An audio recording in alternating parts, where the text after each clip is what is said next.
She perfected the art of disappearing in plain sight. Hallie Vasquez sat near the back of the reception hall, beside a floral arrangement that reeked of too much lavender and false celebration. No one looked her way. No one ever did. The clinking of champagne glasses, the blur of laughter and silk dresses, the quiet melodies of the string quartet, it all washed over her like a tide she was never meant to swim in. She was used to this. She'd even dressed the part, sleek black satin, subtle makeup, her thick dark hair tied in a chignon that said elegant instead of please look closer. Her chair, a sleek matte black design custom-built to blend rather than shine, rested quietly beneath her like it was ashamed of itself. Her hands folded neatly on her lap. Her mouth wore a practiced, polite smile. And inside, she was counting the minutes until she could leave. This was her cousin's wedding, after all. Family. Blood. But even blood had a way of turning transparent when people didn't know what to say around you. Or when they said too much, too cheerfully, too loudly, and then looked away with pity sparkling behind their eyes. Hallie had built empires, crashed glass ceilings with diamond wheels. Her name could move markets, collapse competitors. But in rooms like this, she was still just the woman in the chair. Alone. Watching. Invisible. She took another sip of her champagne, letting the bubbles sting the inside of her mouth, just to feel something. That's when she saw her. Across the room. Spinning away from a crowd of relatives, laughing too brightly, her dress the color of wildfire and rebellion. Catherine Morales. The bride's new sister-in-law. Hey, if you're enjoying this story, go ahead and drop a like to help us grow even more. And let me know in the comments, on a scale from 0 to 10, what score would you give this story so far? Your feedback makes all the difference. Hallie hadn't officially met her yet. She'd only heard snippets, graphic designer, independent, a bit chaotic, possibly queer, according to her cousin's whispered attempt at being inclusive. Catherine didn't walk.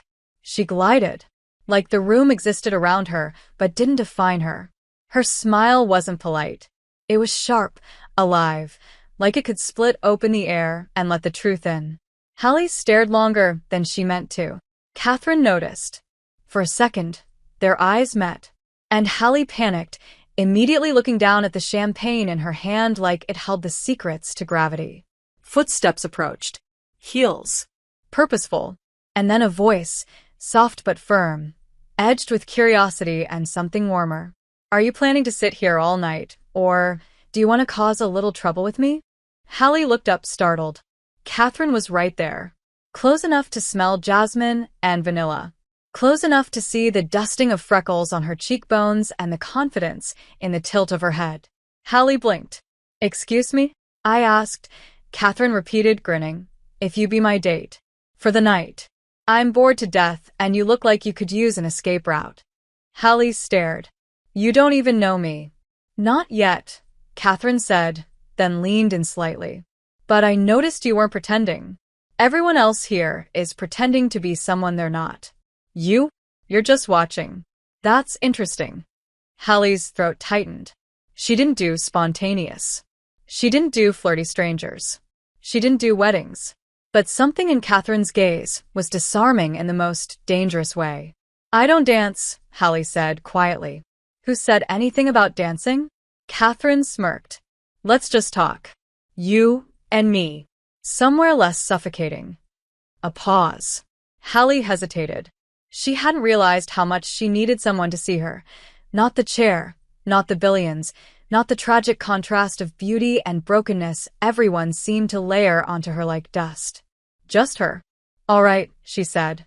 But if this turns into some pity party, then you can roll over my foot, Catherine replied easily, extending her hand. Deal. Hallie stared at the hand for a beat longer than she should have, then took it. The warmth of Catherine's fingers shocked her. Real. Firm. No hesitation. No awkwardness. Just skin on skin. A promise. They maneuvered through the crowd with Catherine leading the way, carving space like she belonged there, like Hallie belonged with her. As they reached the garden terrace, Hallie realized her heart was pounding. Not from nerves. From anticipation. From something dangerously close to hope. Catherine leaned against the railing and looked at her. Really looked like she was waiting for Hallie to speak first. But Hallie didn't know how to start. "You do this often?" she asked finally, her voice barely above a whisper.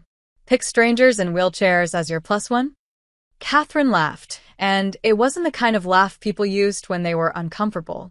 It was real, unfiltered. No. But tonight felt like a good night to break the rules. And you didn't look like a stranger. You looked like someone worth knowing. Hallie swallowed. The night air was cool, but her skin was suddenly hot. Catherine turned to face her fully.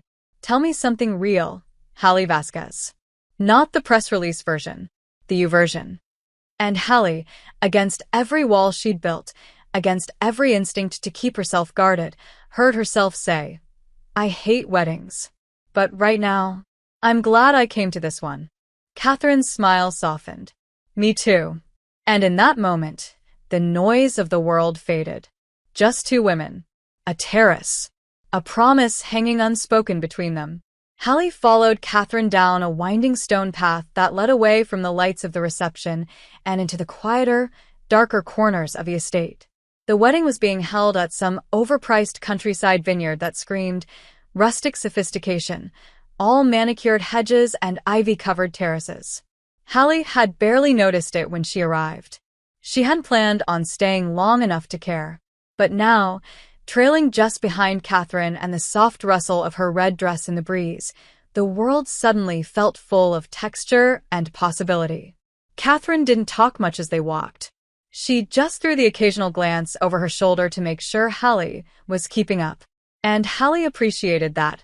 No fake concern, no over-explaining. Just two women in motion, stepping outside of a world that never quite knew what to do with either of them. They reached a secluded gazebo at the edge of the vineyard, framed by fairy lights and the deep hum of nighttime insects. A few lanterns flickered along the wooden beams, casting soft shadows on the gravel path. Catherine turned and faced her, her expression unreadable for the first time. "Do you ever wonder what it would be like to just disappear for a while?" she asked. Hallie cocked her head, intrigued. "You mean like fake your death and start over kind of disappear? Or just turn off your phone for a weekend?" "Somewhere in between," Catherine said, stepping into the gazebo and perching herself on the low wooden railing. "I mean disappearing from expectations, from assumptions, from the way people look at you like they've already decided what kind of story you're allowed to have." Hallie wheeled closer, her hands tightening slightly on the rims. That question hit her like a quiet storm. "All the time," she murmured. "I built an empire just to prove I could. And yet, every room I enter, people still see the chair before they see me. If they even bother to look past it." Catherine didn't interrupt. She just watched her, calm and open, like Hallie's words mattered. Like she mattered. "What if," Catherine said slowly, "you didn't have to prove anything tonight? What if you could just be?" Hallie met her gaze, something tender and dangerous unfurling behind her ribs. "I don't know who I am when I'm not proving something," she admitted. Catherine smiled, soft and slow. "Then let's find out. Together." The way she said it, like an invitation, not a challenge, made Hallie's stomach twist with something that felt a lot like longing. A silence stretched between them, but it wasn't empty. It pulsed. It breathed. "So, what about you?" Hallie asked, needing to shift the spotlight. "You glide through that reception like you own the damn place, but then you run out here like you're hiding. What are you escaping from?" Catherine leaned back, staring up at the stars. A family that talks over each other and never listens. A million expectations about who I should be dating, what kind of job I should have, how I should be more like my perfect brother. And tonight, a wedding that feels more like a performance than a celebration. She paused, then added, "Also, my ex is here. With her new fiancé." So there's that. Hallie blinked. Ouch. "Yeah," Catherine said, letting out a breath. "So, trust me, when I saw you sitting there, elegant, alone, looking like you were quietly judging everyone, I thought, that woman gets it." Hallie laughed before she could stop herself. A real laugh. It startled her. Catherine's eyes lit up. "There it is," she said. "That's what I was looking for." "What?" Hallie asked, her smile still lingering. Your laugh. It's kind of addictive. Hallie shook her head, trying to reel in the flutter in her chest. You're dangerous. Only in the best ways, Catherine replied, her voice low now, velvet smooth. The distance between them suddenly felt charged. Hallie didn't move closer. She didn't have to. Catherine took a step forward, then another, until she was right in front of Hallie's chair, looking down at her with a gaze that made Hallie forget how to breathe. May I? Catherine asked, her fingers hovering near Hallie's hand, but not touching. Hallie hesitated. The last woman who'd touched her like that had also looked at her with pity wrapped in seduction. She'd never trusted a touch since. But Catherine's eyes held no pity, only curiosity and want. So Hallie nodded. Catherine's fingers found hers, warm, steady, and Hallie felt it like a current shooting straight up her spine. You're shaking, Catherine said softly. I'm not used to people touching me without expectations, Hallie replied. Or apologies. Catherine tightened her grip just enough to say you're safe. Then let me be the first to say, I'm not here out of pity or curiosity. I'm here because you're the most fascinating woman I've met in a long, long time. And I didn't want to leave tonight without knowing your voice, your mind, your laugh. Hallie swallowed hard. You barely know me. Yet, Catherine whispered. Hallie felt something snap inside her. Not break. Open. She wanted to say something, anything, but her throat was too full. Catherine, sensing the shift, gently let go and stepped back, giving her space. Come on, she said, voice light again. There's an orchard behind the vineyard. You game? I thought you wanted to escape the wedding, not get lost in the wilderness, Hallie teased. Maybe I want to get lost with you, Catherine replied, throwing her a wink. And just like that, Hallie wheeled forward, her pulse thudding, her body remembering what hope felt like.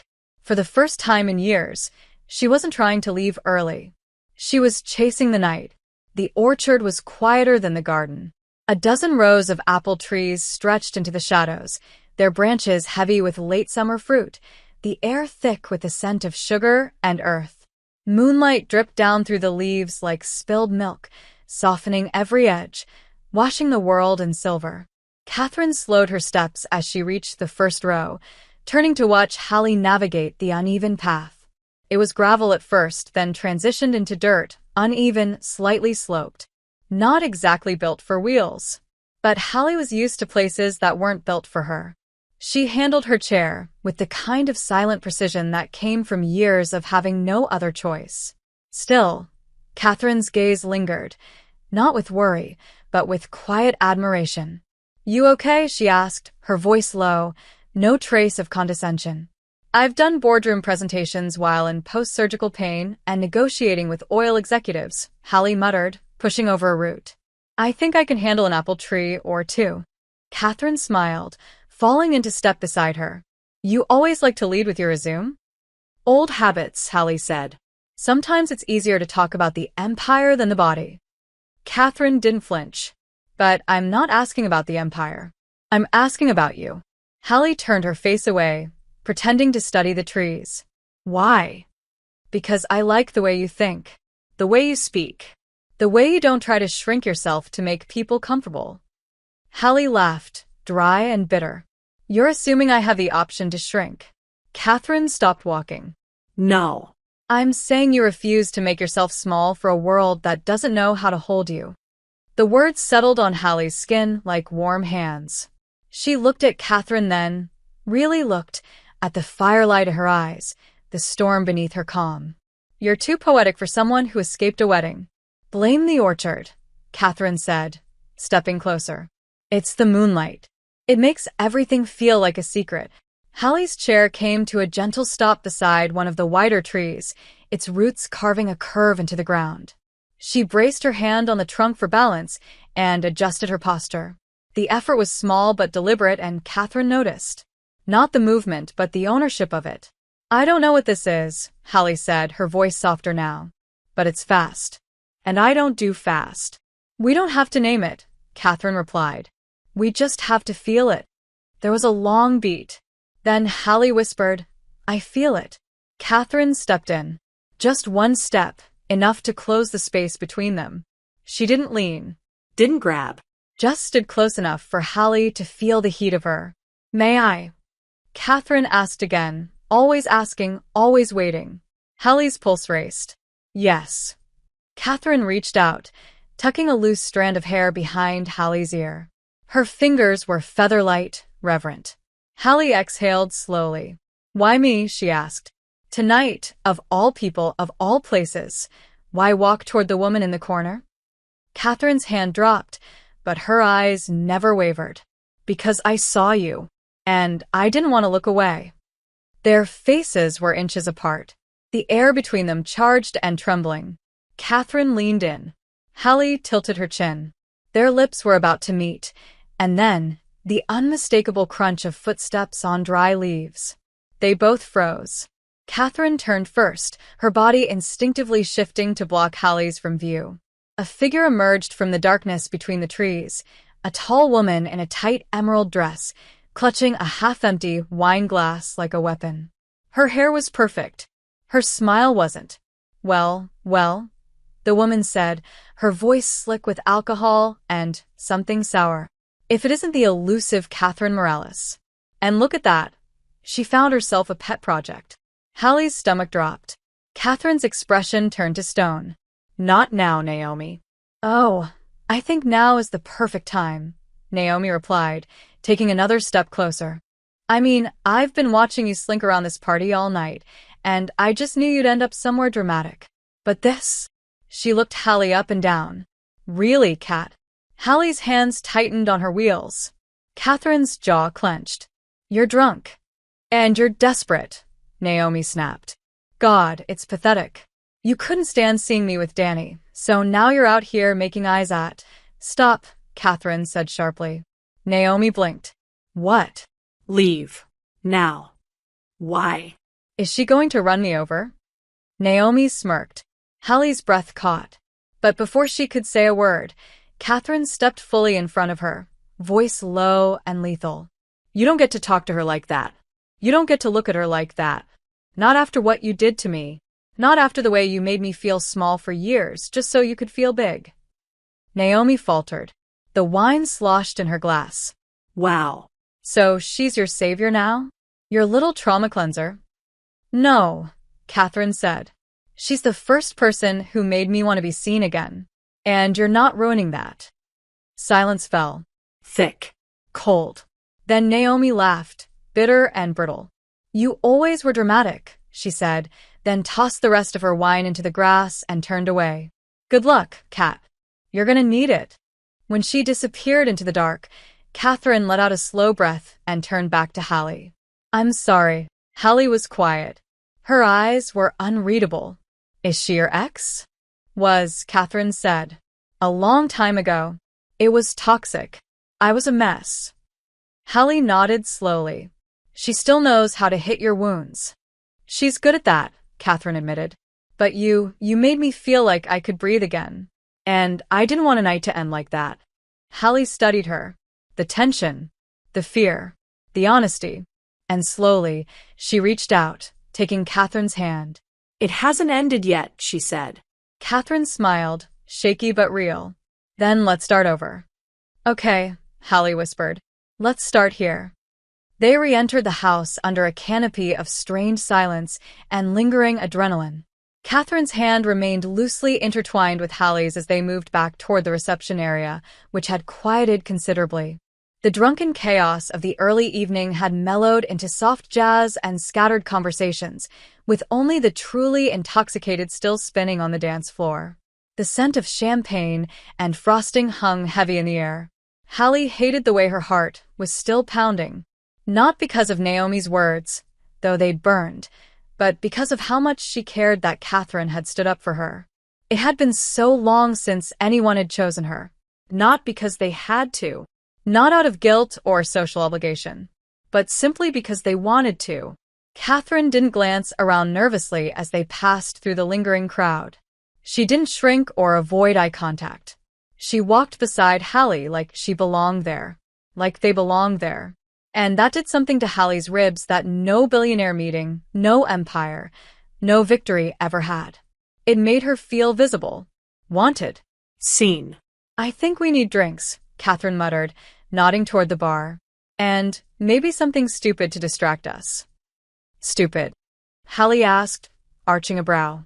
You don't strike me as the reckless type. Catherine grinned. You haven't seen me after wedding cake. They reached the bar, and Catherine ordered them both a glass of champagne. Hallie rarely drank more than a sip or two in public. Liquor made her skin feel unpredictable, her body a little less manageable. But tonight wasn't public. Tonight felt private, even in a crowd. She accepted the glass. So, what's your idea of stupid? She asked, taking a small sip. Catherine's eyes flicked toward the far side of the hall, where a group of guests had gathered around a low table filled with half-empty glasses and cards. They're playing truth or dare. Hallie narrowed her eyes. Are we in high school?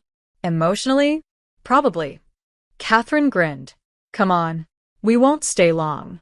We'll just blend in, pretend to be mildly social, and then slip out again when everyone's too tipsy to notice.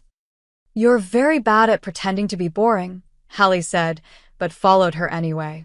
As they approached the circle, someone shouted, "New blood," and made room. A few of the guests, mostly in their 20s, a mix of cousins, friends of the groom, a couple of overly enthusiastic bridesmaids, cheered as Catherine and Hallie joined the group. No one said anything about the chair. No one stared. Whether out of distraction or decency, Hallie didn't know, but she was grateful for the momentary anonymity. Catherine introduced them both simply. This is Hallie. She's smarter than all of us. Be warned. Hallie rolled her eyes but smiled.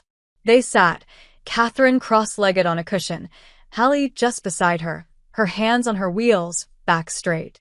The game began innocently enough. Silly dares. Embarrassing truths. Who kissed who? Who snuck off during the rehearsal dinner? Who secretly hated the best man? Hallie kept quiet, content to observe. Catherine was magnetic, laughing easily, her eyes flicking to Hallie now and then with a quiet heat that made Hallie's spine tingle. Eventually, someone turned to Hallie. A woman in pink heels and a high ponytail. Your turn, she said, grinning. Truth or dare? Hallie hesitated. Truth. Boo, someone teased. Too safe. Let her live, Catherine said, smirking. The woman in pink leaned forward. Okay, Hallie. What's the most reckless thing you've ever done for love? The question hung in the air like smoke. Hallie's fingers curled slightly against her chair. Her jaw tightened. Catherine looked at her gently, sensing the shift. I built someone a company, Hallie said quietly. From the ground up. Funded every dollar. Gave her power she didn't earn. Trusted her with everything. Wow, someone said. What happened? Hallie looked down at her hands. She left. Took half of it. And told the press I was too broken to run anything without her. The silence that followed was heavy. Catherine's eyes darkened. You don't have to. I want to, Hallie said, looking at her. Because if you're going to keep asking to see me, then I need to stop hiding the parts that still sting. Catherine nodded once, like a promise. Then I'm going next, she said, her tone sharper now. Truth. Someone leaned in. Catherine, have you ever fallen in love with someone you weren't supposed to? Catherine didn't look away from Hallie. Yes. Who? The bridesmaid asked eagerly. I think I'm looking at her, Catherine said. Gasps, laughter, teasing noises erupted around them, but Hallie couldn't hear any of it. Her pulse roared in her ears. Her heart stuttered in her chest. Catherine's gaze was unwavering, steady and full of something wild and real. Hallie exhaled. Her voice, when it came, was hoarse. I need air. Let's go, Catherine said immediately, rising to her feet and waiting without rushing. Hallie turned her chair and headed toward the veranda, Catherine at her side. Once they were alone, Hallie stopped. Her hands were shaking. That was too much. Catherine asked. Not from you, Hallie said. Just, I wasn't ready. Catherine stepped closer. I didn't say it to corner you. Or pressure you. I meant it. I see you, Hallie. And it scares the hell out of me, too. Hallie met her eyes. You see me, but do you know what that means? To really be with someone like me? Someone brilliant? Gorgeous? Unapologetic? Yeah. I think I'm starting to. You think, Hallie said. But you don't know what it's like to need help on bad days. To be stared at. To be dismissed. You don't know what it's like to carry this body through a world that pretends it's not built for you. Then tell me, Catherine said softly. Let me learn. Hallie swallowed hard. Her defenses were shaking, crumbling. She didn't want this. But Catherine made it so easy. So dangerous. So alive. And then Catherine leaned in, slow, deliberate, asking without words this time.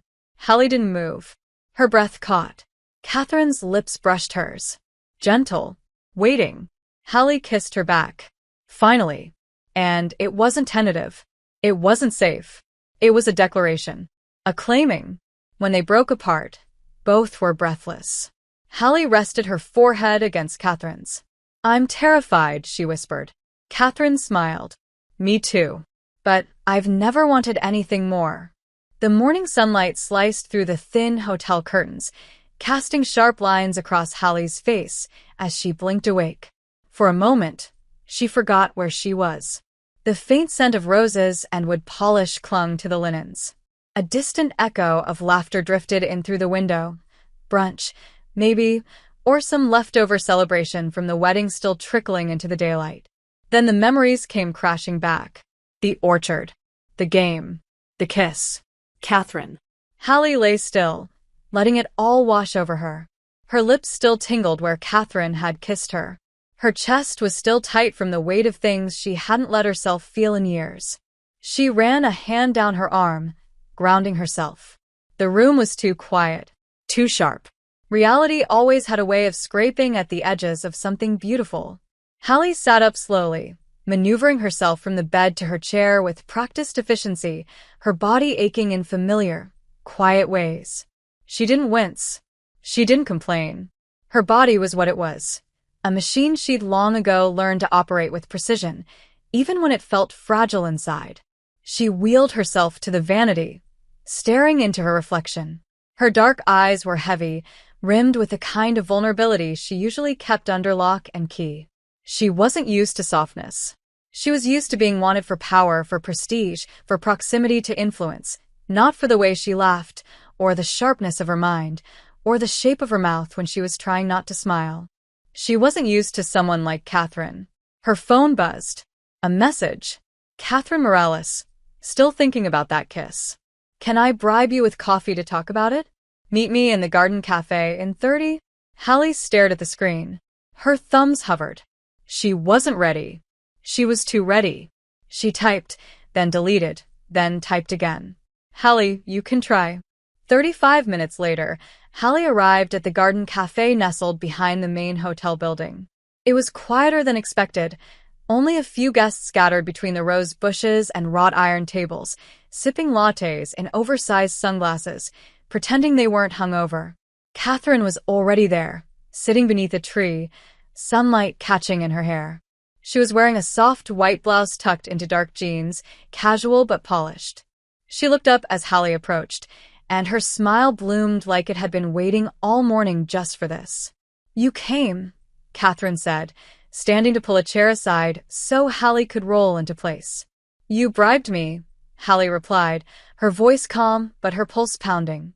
You didn't even ask what kind of coffee I like. I figured you were a triple shot, no foam, light on the sweetness kind of woman. Hallie blinked. You'd be correct. Catherine slid the cup toward her. I'm an excellent guesser. Hallie took a sip. The silence that followed was not awkward. It was full, expectant. So, Catherine said, lacing her fingers on the table, about last night. Hallie raised an eyebrow. Which part? The ex? The confessions? The kiss? All of it, Catherine said. I didn't plan any of that. But I don't regret a second. Hallie stared down at her cup. It felt big. Too big. It was big, Catherine admitted. But sometimes the right things are. Doesn't mean we have to rush into anything. I just want to know where your head is. Hallie hesitated. I don't date. Not really. I don't trust easily. I've been used. I've been paraded. I've been made to feel like someone's charity project more times than I can count. And I've spent years building walls so no one could ever do it again. Catherine didn't flinch. And last night, you broke something open, Hallie said. And I don't know if I'm ready for what's going to spill out. Catherine reached across the table, palm up. Waiting. Always waiting. Hallie looked at her hand for a long time before placing her own there. Then let it spill, Catherine said. I'm not here to fix you. I just want to know you. Hallie's throat tightened. You say all the right things. I say what I mean, Catherine corrected. That's new, Hallie whispered. It shouldn't be, Catherine replied. They sat there, hands clasped, the sounds of birds and distant brunch clatter filling the space around them. Tell me something true, Hallie said suddenly. Something I don't know about you yet. Catherine looked away, a small frown tugging at her lips. Okay, she said softly. Truth? I wasn't just avoiding my ex last night. I was avoiding the pressure. The constant questions about why I'm not settled, why I don't have a real career, why I keep ruining good things. Hallie tilted her head. And do you? Sometimes, Catherine admitted. I get scared when something feels real. I sabotage it. Run before anyone can leave me first. Hallie was quiet. So we're both broken then? No, Catherine said firmly. We're both human. And maybe we're exactly the kind of people who need each other. Hallie exhaled, the weight on her chest slightly lighter now. This doesn't feel like the kind of thing you can just walk away from in the morning. Catherine squeezed her hand. I don't plan to. And for the first time in a long time, Hallie let herself believe it. Not completely.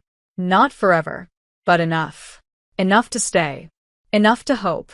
The city was already humming by the time they stepped out into it. It wasn't far from the vineyard, just 20 minutes inland, tucked between two sleepy hills and a handful of overpriced bakeries that survived on wedding guests and rich retirees. Catherine had insisted on the detour. Just an hour, she'd said, her eyes bright. There's somewhere I want to show you. Hallie had said yes.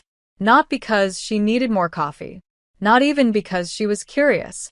But because Catherine had looked at her with that quiet urgency again, that need to be understood, to share something real, and Hallie couldn't look away from that.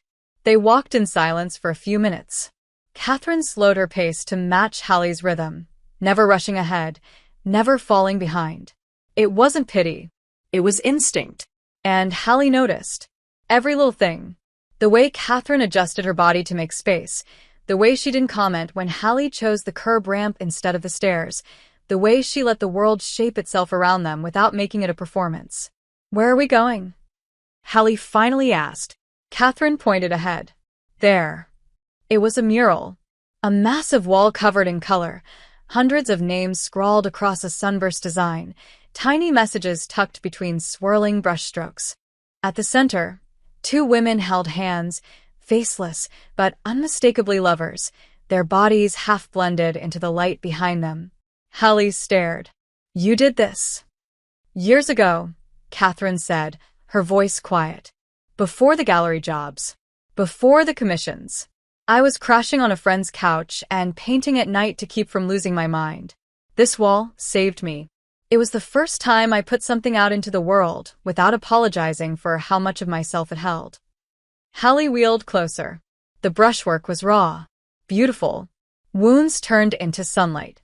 You're incredible, she whispered. Catherine smiled. But before she could respond, a voice rang out behind them. Oh my God. You're Hallie Vasquez. Hallie turned.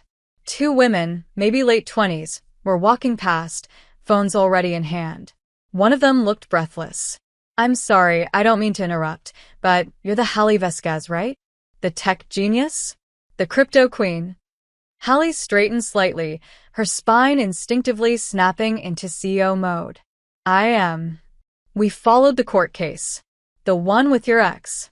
You were amazing. Ruthless. We talk about it in our business class. Catherine stepped back a little watching. Hallie nodded politely. Thank you. Can we get a picture with you? The other woman asked, already moving closer. My followers will lose it. Hallie hesitated. Her body was tired. Her guard was up. She didn't want Catherine to see her like this, on display. But she'd said yes to worse things. Sure, she said. She smiled for the photo, gave them 15 seconds of polite small talk. Then they left, giggling down the sidewalk. And when Hallie turned back, Catherine wasn't smiling. That happen a lot? She asked. People recognizing you? Sometimes. Hallie's voice was guarded now. You looked different, Catherine said carefully. When they approached, you changed. Hallie shrugged. It's part of the job. But you hated it. Does it matter? Hallie snapped, sharper than she meant to. Catherine blinked. It does to me. Why? Because I don't know who you are when you're like that. Cold. Removed. And I liked the Hallie who kissed me under the stars, not the one who poses for strangers and shuts down after. Hallie's jaw clenched. You wanted the truth. The truth is, I've spent years being someone people could trust with millions. That doesn't leave room for softness. Or mess. I'm not asking you to be soft for everyone, Catherine said, her voice rising now. Just for me. Maybe I don't know how. The words came out like broken glass. Catherine stepped closer. Then let me help you. Why do you care so much? Hallie said, her voice cracking. You barely know me. One night, a kiss, and now you're suddenly the expert on who I am.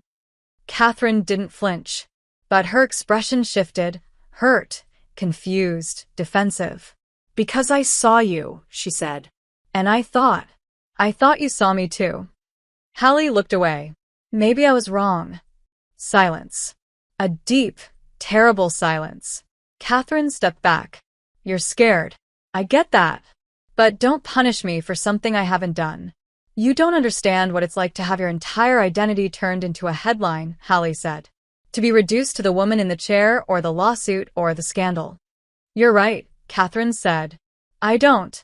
But I do know what it's like to be lied to. To be left. To be made to feel like I'm too much and never enough all at once. I know what it's like to choose someone who doesn't choose me back. Hallie winced. Catherine, no, Catherine said, holding up a hand.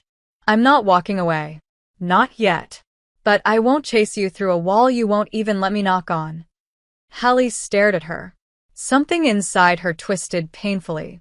She wanted to reach out, to explain. But all the old instincts kicked in. Lock it down.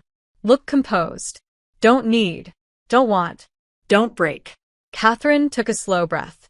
I'll be at the hotel. If you want to talk, you know where to find me. She turned and walked away, her shoulders tense.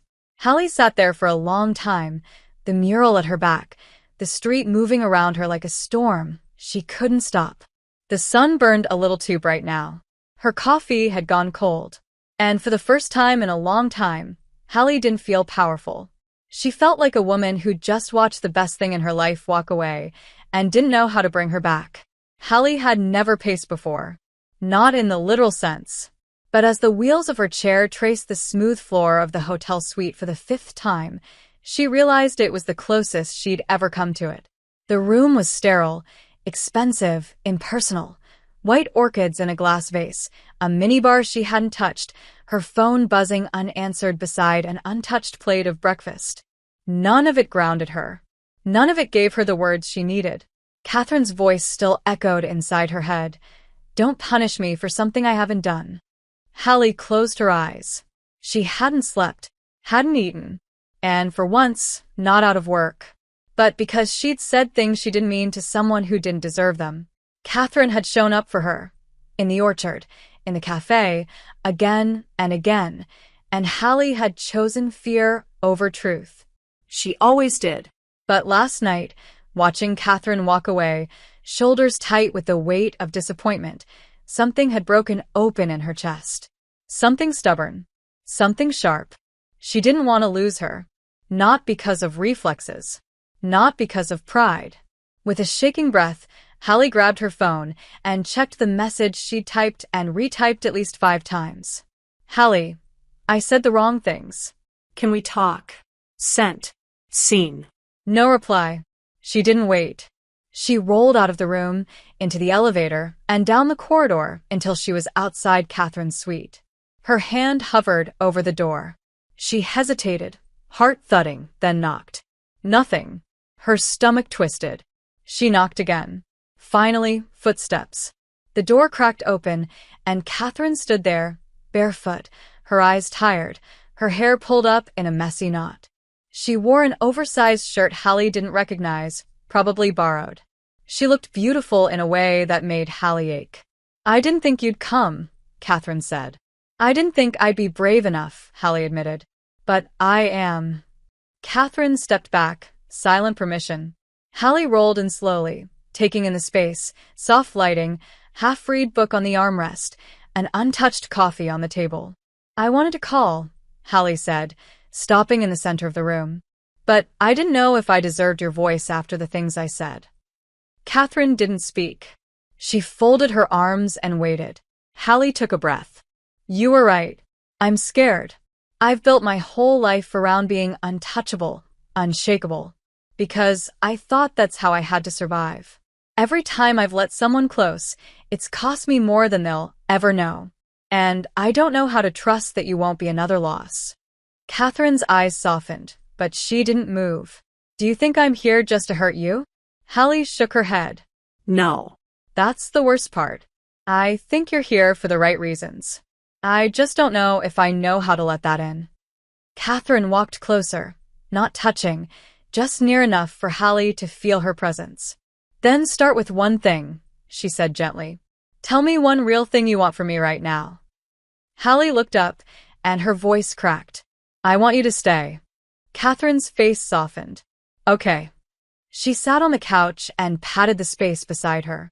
Hallie wheeled closer, parked, and turned to face her.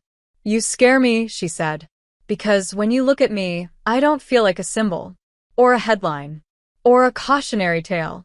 I feel like me, and I don't remember the last time I liked who that was."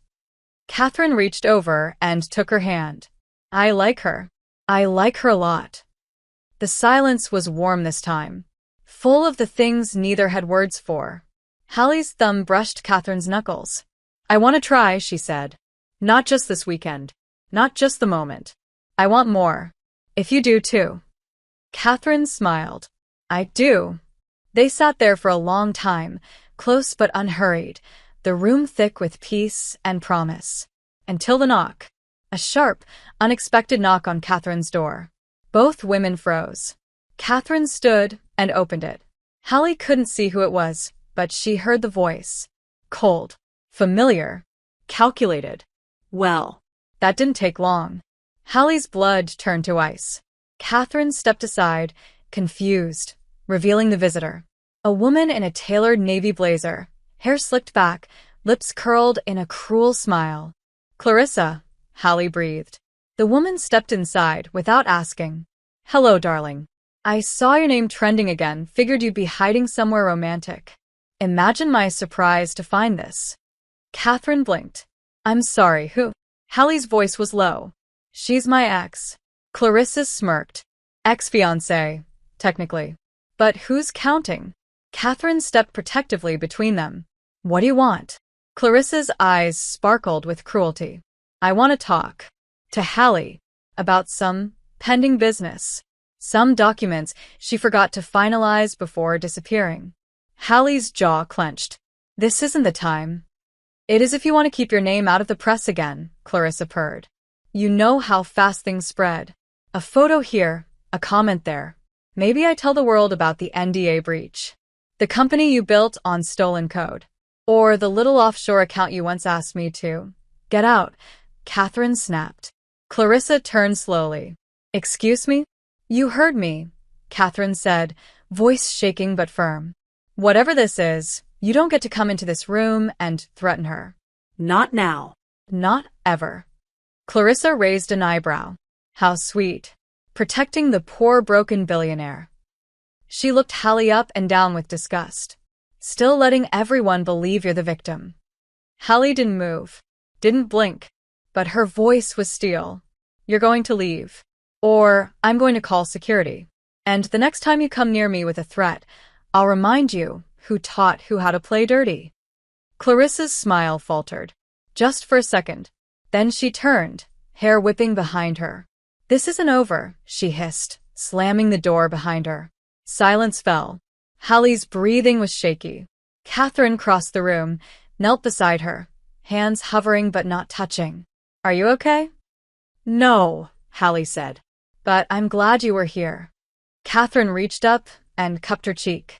You don't have to go through any of that alone anymore. Hallie leaned into the touch. Just a little. I'm not sure how to let you fight for me. You don't have to let me, Catherine said. I already am. Hallie didn't sleep. Again. Not even after Catherine curled up beside her on the couch, arm draped protectively across her lap, both of them cloaked in a silence too thick to cut. Clarissa's visit had poisoned the air. Not just with her threats, but with what she represented. The life Hallie had built to survive, now dragging itself back to devour everything she'd started to hope for. Around 4 a.m., Hallie wheeled herself to the balcony and sat in the cool, pre-dawn breeze. Below, the vineyard slept under silver fog, vines curling like secrets around the hills. Her mind was burning. She'd worked too hard to lose everything again. But more than that, she wouldn't, let Catherine be dragged through her damage. And yet, every instinct she had whispered to push her away, protect her, spare her, leave before she leaves you. But Catherine wasn't leaving. Not yet. When morning finally came, Hallie made a decision. She was going to confront it. All of it. She just didn't realize that doing so would tear a hole in everything she and Catherine had started to build. Catherine sipped her coffee slowly, perched on the hotel bed, still wrapped in a robe and watching Hallie dress in silence. The tension was different now, more cautious than cold. Like they were both holding their breath. You're really going to meet her? Catherine finally asked. Hallie nodded, slipping her blazer over her shoulders. Clarissa doesn't bluff. If I don't contain her, she'll escalate. She threatened you, Catherine said, frowning. She threatened us. And now you're just going to walk into a private meeting with her? I'm not walking, Hallie said flatly, then softened. And I won't be alone. I called my attorney. He's meeting me in the city. Catherine's jaw tensed. You still haven't told me what she has on you. Hallie adjusted her watch. Because if I say it out loud, I make it real. It is real, Catherine said. And I'm already in it. So stop pretending this is about protecting me and tell me the truth. Hallie sighed. Long, heavy. Clarissa helped me start one of my earliest companies. I gave her access to everything, emails, finances, code, even offshore assets. Offshore. It wasn't illegal, Hallie said quickly. Just aggressive. Risky. And Clarissa knew how to spin it. So, she's threatening to go public? She's threatening to claim she was coerced, Hallie said. That I manipulated her. That the power dynamic made consent impossible. That I left her with nothing after the breakup. Which isn't true. But if she controls the narrative, it won't matter. Catherine's heart dropped. Do you think she'd really do that? I know she would. Hallie's voice was ice. She's already planted rumors. Articles. Anonymous sources. I can't afford another scandal, not now. Catherine stood. Then let me come with you. No, why not? Hallie turned to face her. Because if she sees you, she'll go after you next. She'll twist everything. She'll call you my rebound, my distraction, my mistake. I don't care what she says. But I do, Hallie said, voice rising. I can't drag you into this mess. You don't know how brutal it gets when it starts unraveling. Catherine stepped closer. I don't want protection. I want partnership. And I want to keep you, Hallie snapped. But I won't do it by feeding you to someone like her. Catherine flinched. So, what? Are you cutting me out now? Is this the part where you pull away to save me because you're scared of being chosen? Hallie's silence said enough. Catherine took a step back. Wow. You really don't get it. I didn't fall for Hallie Vasquez, the billionaire. I fell for the woman under all that armor. But if you're going to lock me out every time it gets hard, It's not about locking you out, Hallie shouted. It's about surviving. Catherine stared at her, eyes glistening.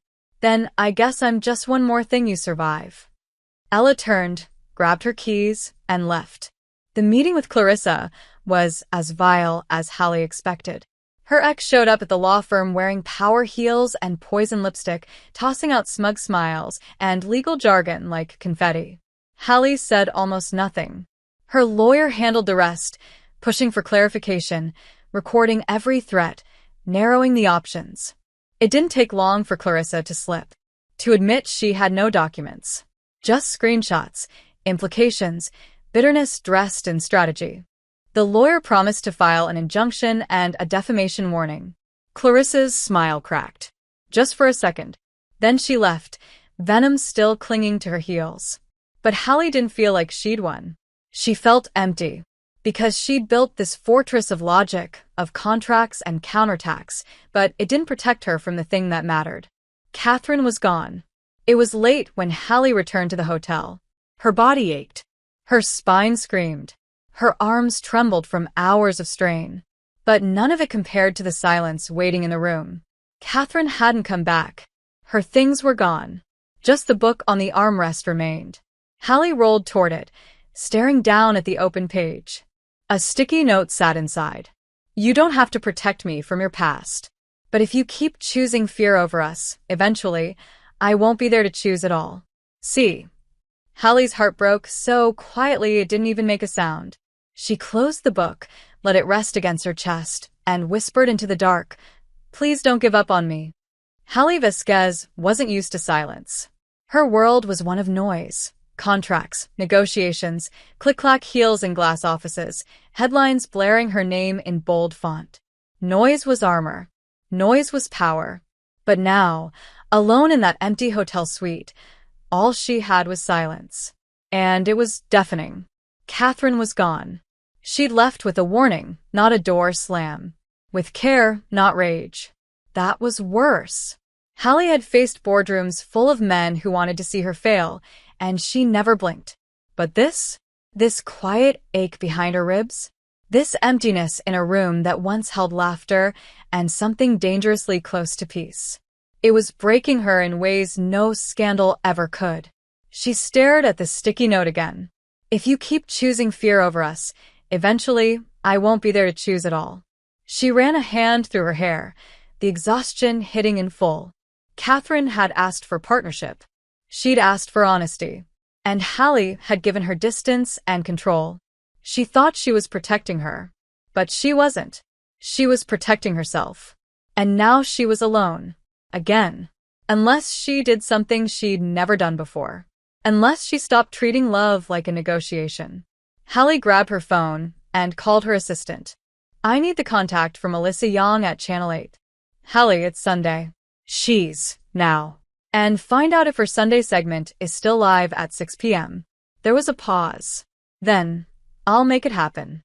She hung up and closed her eyes. This was reckless. This was public. This was everything she hated. But it was the only way to speak loud enough for Catherine to hear her, wherever she was. Catherine sat alone in her tiny rental car parked just outside the city. Her suitcase was in the trunk. Her phone hadn't buzzed once. She told herself she'd give Hallie space. That walking away had been the right thing. But God, it hurt. She had let herself hope. She had let herself feel. And now she was back to the familiar echo of abandonment. The difference was, this time, she had fallen for someone who had everything and still didn't know how to let herself be loved. Catherine sniffed and rubbed her eyes, flipping through stations on the radio just to distract herself. Classical. Jazz. Then static. And then, tonight's special segment features an unexpected face, billionaire Hallie Vasquez, known for her tech empire and fierce privacy, has agreed to a rare live appearance. Let's tune in. Catherine froze. Her fingers hovered over the dial. Her heart stopped. Then she turned it up. The studio lights were blinding. The anchor smiled politely, eyes hungry for a headline. Hallie sat across from her in a navy suit, hair pulled back tight, but something in her face was different. Open. Raw. Ms. Vasquez, the anchor began, people are wondering why you suddenly agreed to appear on air. Is there something you'd like to address? Hallie nodded. Yes. There's a rumor about to break. About my past. About a former partner who's threatening to manipulate the truth for her own gain. Is that rumor true?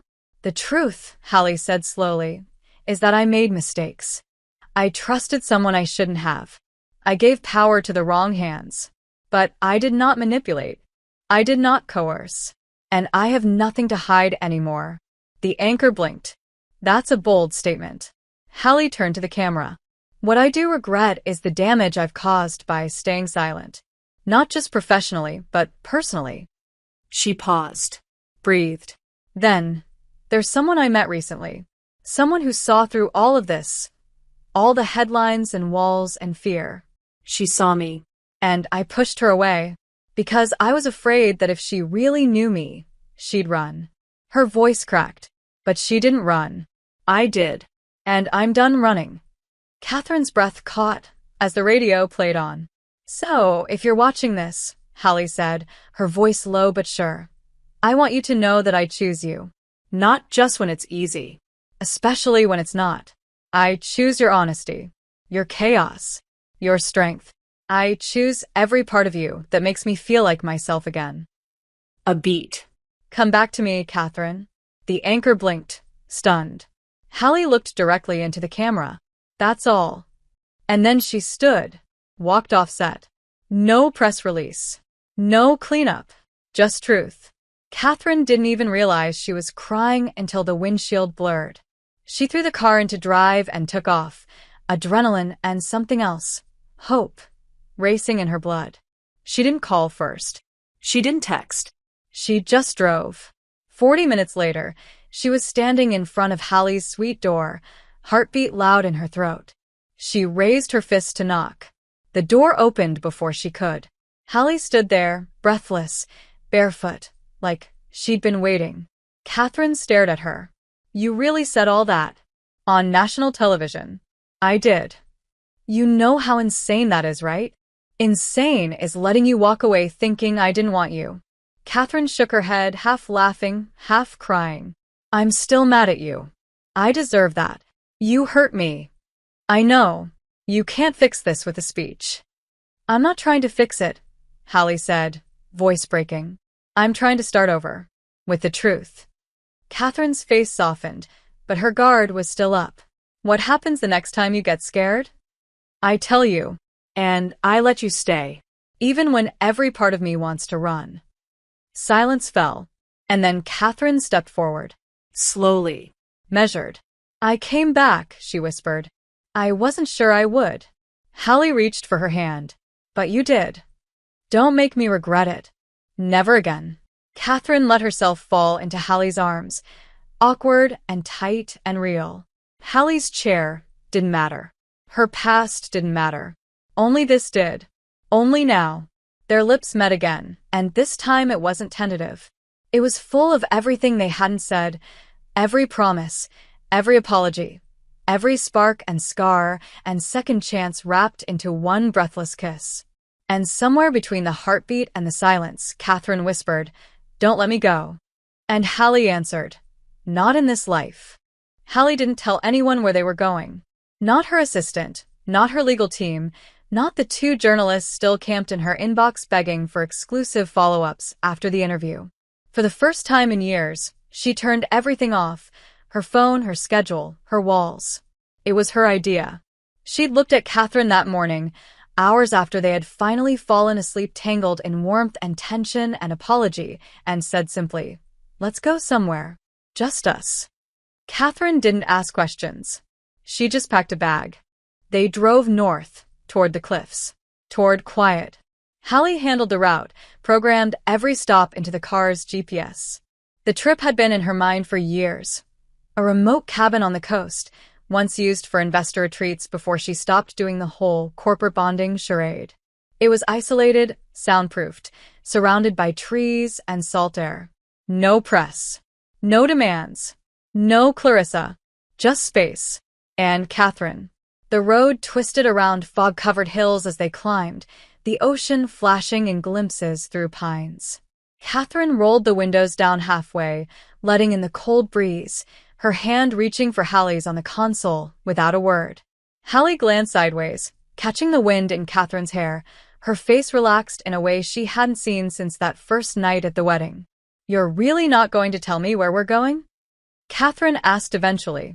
"I'm kidnapping you," Hallie said. "It's a very glamorous hostage situation, with leather seats and homemade playlists. I have standards and snacks, obviously.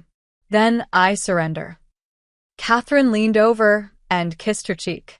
It was so easy in that moment, so light. But Hallie knew what was waiting under the surface. She'd spent too long building herself out of secrets. And even with Catherine beside her, even with her choosing to stay, there was still one truth she hadn't told her. Not because she didn't trust her, but because the words had become sharp over time. Fragile. Dangerous. She told herself she'd find the right moment. When the cabin came into view, nestled between pines and fog like a secret, Catherine whistled low. "Okay, now I'm impressed. Takes a fortress to disarm a general," Hallie said. "And you're a general? Of self-preservation?" "Absolutely." Inside, the cabin was warm wood and glass, with a fireplace already prepped and windows that stretched from floor to ceiling. Catherine dropped her bag and turned in place, taking it all in. "Is this where you hide when the world gets too loud?" "I never hid here," Hallie said. "I worked here, strategized, built. And now I want to learn how to be quiet in it." Catherine walked over to her and rested a hand on the back of Hallie's neck, thumb brushing the base of her hair. "Then let's make it quiet together." For the next 2 days, they did. They cooked together, danced barefoot in the kitchen to vintage playlists, read chapters of the same book out loud under the covers, kissed slowly in front of the fire with no clock ticking behind them. Hallie showed Catherine how to build a fire. Catherine taught Hallie how to play the ukulele, badly.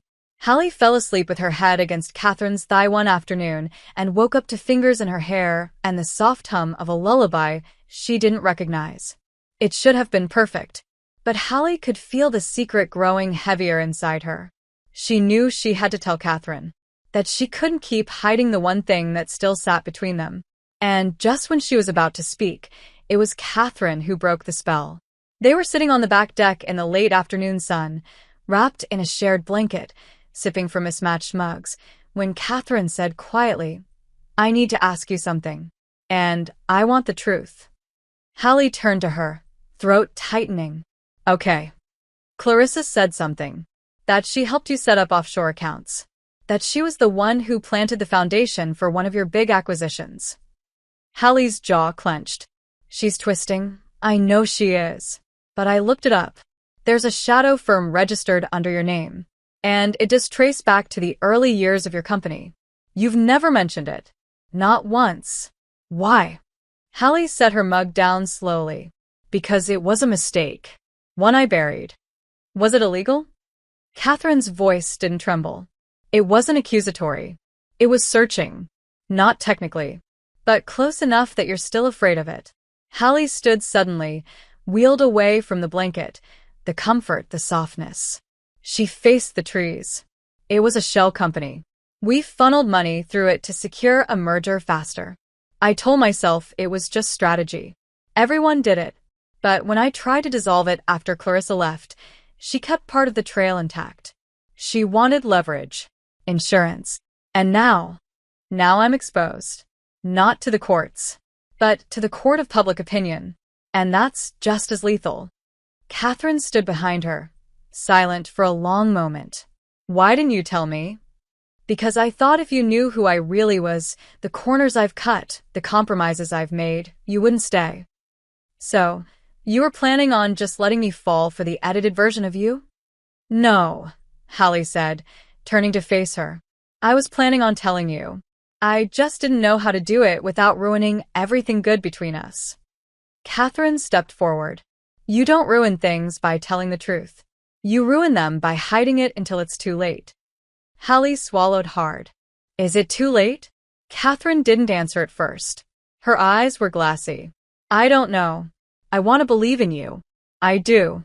But I need to know that I'm not just another thing you'll keep in the dark when it gets complicated. Hallie reached for her hand. You're not. Then show me. No more filters. No more edits. Just you. Okay. Hallie nodded. Okay. But inside, she knew it wasn't that simple. Love wasn't a matter of yes or no. It was trust. And trust had to be rebuilt brick by brick.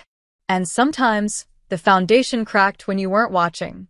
As the sun set, they stood together in the silence, the weight of truth between them. It hadn't broken them. Not yet. But the fault lines were there, waiting. The silence between them followed them back to the city. It wasn't cruel. It wasn't angry. It was worse. It was careful. Like they were both holding something too delicate to name, terrified that speaking too loudly might shatter it for good. Hallie drove this time, one hand on the wheel, the other resting on her thigh, fingers twitching occasionally like they wanted to reach for Catherine but didn't know how. Catherine stared out the window most of the way, her arms crossed tightly against her chest, her jaw set. She hadn't yelled. She hadn't accused. She hadn't left. But she also hadn't touched Hallie since that conversation on the deck. And that absence was louder than any slammed door. They arrived at Hallie's penthouse just before sunset. The building loomed like a fortress of glass and steel, tall and cold and painfully impersonal. It was the first time Catherine had been there. It didn't feel like home. Not to her. Maybe not even to Hallie. Inside, everything was pristine. Polished floors. Minimalist decor. A view that could swallow the sky. But it was sterile. Silent. Designed for efficiency, not comfort. Hallie watched Catherine step through the space like she was studying a museum exhibit. Do you live here? Catherine asked quietly. Or just exist here? Both, Hallie said. Neither. I don't know anymore. Catherine walked to the windows. You've built a world so controlled that nothing can touch you. Not grief. Not joy. Not even love. Hallie's voice cracked. I'm trying to unlearn that. Then you have to let it be messy. You have to let me in. Hallie rolled closer, stopping a few feet behind her. I want to. I swear to you, Catherine. I've spent so long surviving, I don't always recognize what it means to live. Catherine turned. Her eyes were soft, but guarded. Then let me show you. But I can't keep knocking on a door that you keep half closed. Hallie didn't answer. Because she couldn't promise what she wasn't sure she could deliver. But before either of them could say more, Hallie's phone buzzed. Not her personal line. The other one. The encrypted one. Catherine noticed the shift in her face immediately. What is it? Trouble, Hallie said, swiping the screen. She didn't answer the call. She opened a secure file. Read. Went pale. Clarissa just filed a formal complaint. With the board of my holding company. For what? Misuse of funds. Manipulation of company assets. She's claiming emotional coercion during the merger process. Is there any proof? No. But it doesn't matter. Her timing is perfect. We're in the middle of a tech acquisition that could implode if this goes public. Catherine stepped closer. What do you need? Hallie stared at her. I need to bury this. Fast. Quietly. I need to call my crisis team and stop this story from leaking. And what about the truth? Catherine asked. What about everything you said on that broadcast? That you were done hiding? This isn't hiding. This is damage control. No, Hallie, Catherine said, voice rising. This is fear. Again. You don't understand what's at stake. Then make me understand. Hallie's temper snapped. My entire empire, Catherine. Everything I've built. Hundreds of employees. Billions in contracts. If this scandal breaks, I lose everything. What about me? Catherine whispered. Do you lose me too? Hallie froze. What if I can have both? The words slipped out before she could stop them. And Catherine's face crumpled. Then I'm already gone. She grabbed her bag. Hallie reached for her. Wait. No. Catherine said, stepping back. I love you, Hallie. But I won't compete with your empire. I won't fight for space next to a woman who keeps choosing control over connection. It's not a choice. It always is. And then she was gone. The door clicked shut. Hallie sat there, the weight of her silence pressing down like stone. Her phone buzzed again. Her crisis team. Her lawyer. Her COO. All wanting answers. All wanting strategy. All wanting Hallie Vasquez, the woman who always had a plan. But for the first time, Hallie didn't have one. Because all she could see was Catherine, walking out of the room like she'd finally run out of reasons to stay. That night, Hallie didn't sleep. She didn't speak. She didn't answer a single call. She sat in the dark, in a penthouse that echoed like a cave, staring at the door and praying that maybe, just maybe, it would open again. It didn't. Hallie Vasquez wasn't used to silence. Not at first. What killed her was the sound. The click of Catherine's heels fading down the hall. The chime of the elevator swallowing her. The muted slam of the lobby door echoing all the way up to the penthouse. That was the moment it happened. That was the moment Hallie realized she hadn't just lost a woman. She'd lost her compass. Her center. Her reason. She sat in the dark long after the last of the daylight vanished behind the skyline, her phone buzzing every few minutes with new demands, new threats, new fires she was expected to extinguish. But she didn't move. Not when her lawyer called to say Clarissa's statement had leaked. Not when the press began circling like sharks. Not when the board sent a formal inquiry. Not when hashtags with her name began trending again, this time next to words like manipulator and fraud. She didn't move because none of it mattered. None of it. Not without Catherine. At 4:17 a.m., her assistant finally called using the emergency override. Hallie, I need you to answer me. The voice said, urgent and breathless. They're talking about pulling your chair from the board. The acquisition is suspended. Your CFO just quit. I need to know what you want to do. Hallie looked out the window at a city that once bowed to her name. And she finally spoke. Let it fall. I'm sorry, what? Let it fall. The words tasted like freedom and ash. Cancel everything. Close the deal. I'm done fighting for something that never loved me back. Hallie. She hung up. Then she turned off her phone completely. For the first time in over a decade, Hallie Vasquez disconnected. And then, without ceremony, without press, without anyone watching, she packed a single bag, left the penthouse, and disappeared. Catherine didn't cry after leaving. Not at first. She drove home, windows down, throat tight, mind loud. She replayed every moment, every kiss, every promise, every wall. And then, around midnight, she sat on her apartment floor with Hallie's book still in her lap, the sticky note tucked between the pages, and broke. Not because Hallie didn't love her, but because she did and couldn't love herself enough to let it matter. She didn't know what hurt more, that Hallie had chosen fear again, or that Catherine had finally stopped chasing her. For the next 3 days, she turned off her own phone, turned down her brother's invitations, ignored her mother's calls. She worked, slept badly, went to the market and stared at fruit she didn't buy. Everything felt muted, incomplete, until day 4. The morning news lit up with the headline, Vasquez steps down. Empire in freefall. Catherine dropped her spoon. The anchor's voice was clinical, detached. After days of silence, Hallie Vasquez has officially withdrawn from her position as CEO, effective immediately. Sources confirm she's taken no severance package, declined all interviews, and left behind a signed statement. Some legacies are built on silence. I'd rather start over with truth. Catherine stood slowly. Her breath caught. Her fingers trembled as she reached for her phone and opened her messages. Nothing. No missed calls. No texts. Just the memory of that last night. But then she noticed something else. A letter. In her mailbox. No return address. Just her name, written in Hallie's unmistakable handwriting. Her heart leapt and sank at the same time. She tore it open. Catherine, if you're reading this, it's because I couldn't find the courage to say these words while you were still within reach.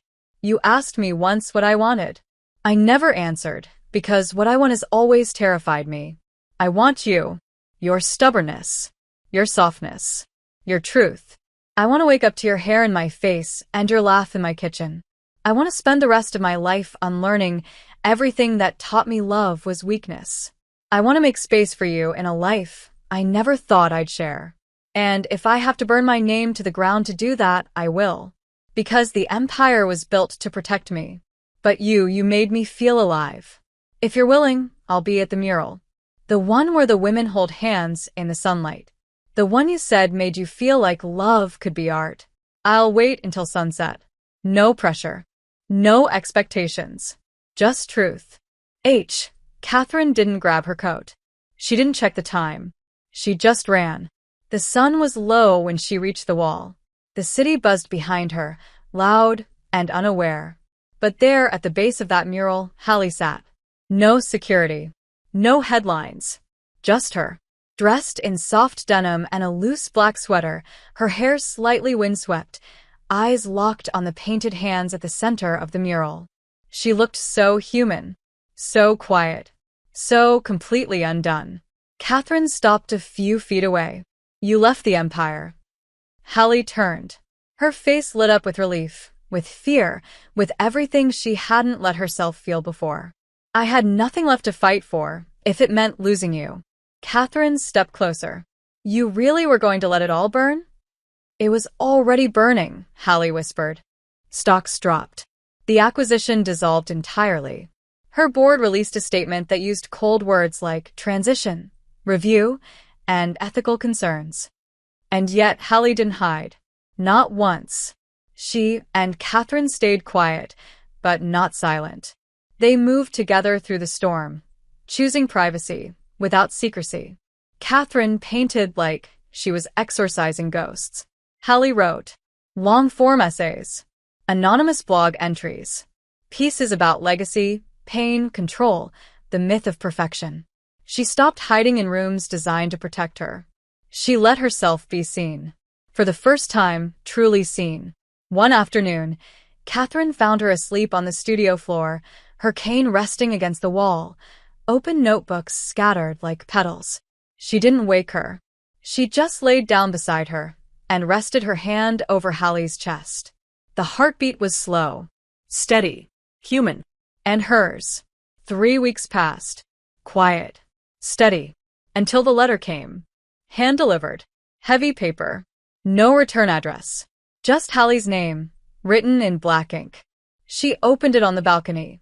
Catherine beside her, their fingers brushing. Inside, an invitation. To speak. A national conference on ethical innovation. Former CEOs. Tech activists. Women in power. It was a panel, one titled Rebuilding After the Fall. The irony made Hallie laugh.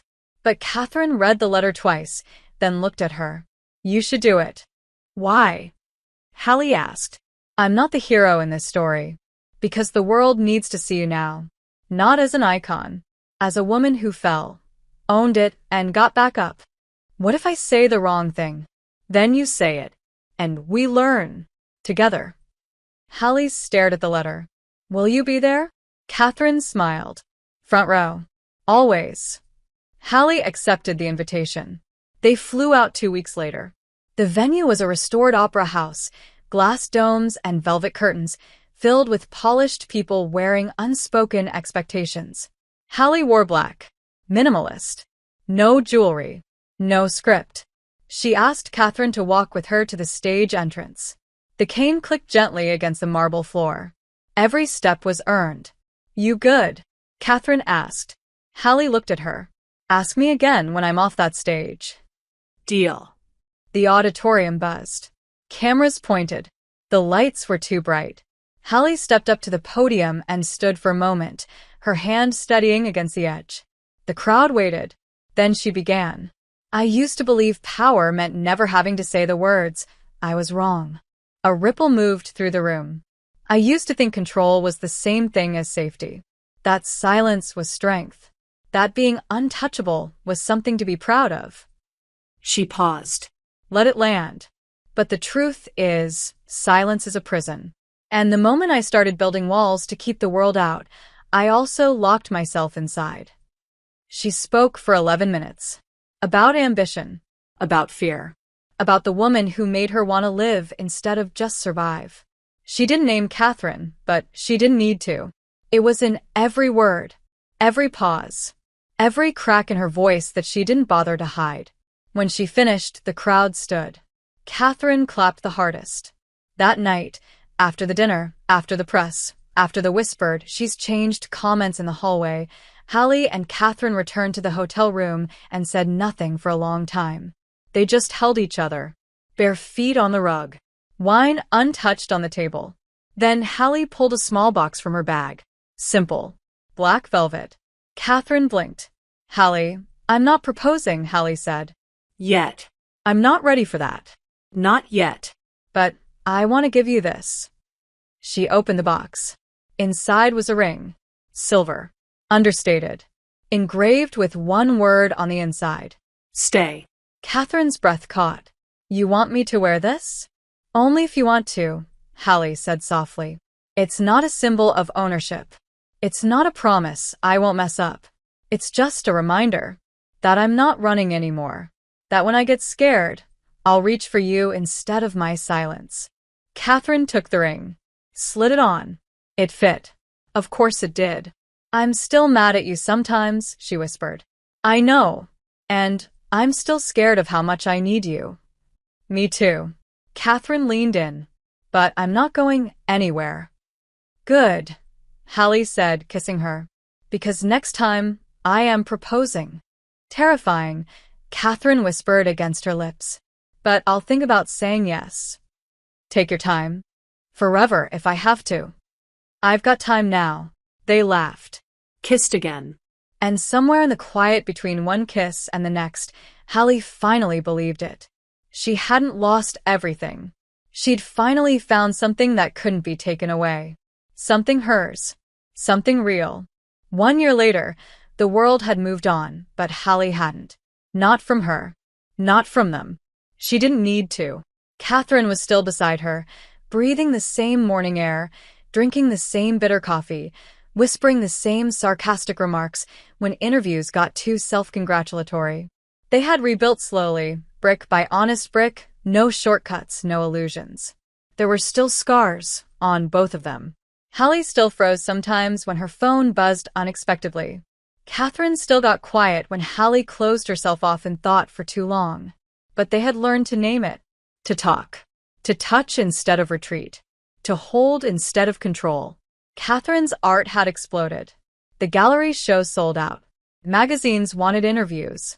Collectors' bid numbers Catherine laughed at because they felt ridiculous. She painted with the kind of freedom Hallie recognized, the freedom of someone who had finally stopped apologizing for taking up space.